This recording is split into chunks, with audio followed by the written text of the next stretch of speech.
बैठे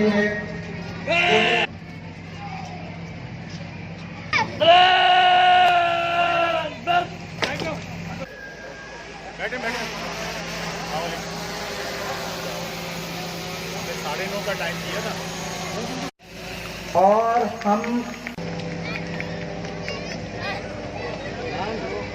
क्या कर रहे हैं?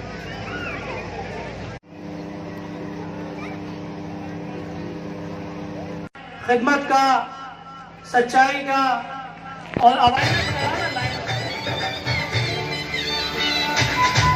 मैं दरख्वास्त करूंगा कि वो आए और मोहतरम अब्दुल सत्तार अंसारी साहब से अजरक का तोहफा वसूल करें। ऐसा नहीं है। तालीम आपको एक शऊर देती है, तालीम आपको जिंदगी गुजारने का एक तरीका देती है। जिस तरीके से हमारे दोस्त अजीज गौरी साहब ने कहा कि तालीम आपको इंसान बनाती है, तो यकीनन वो है, हम नहीं है इसका सरमाया। हम कल आंख हमारी बंद हो जाएगी।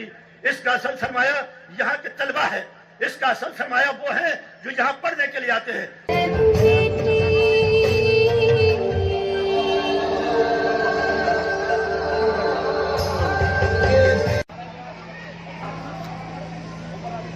देखिएगा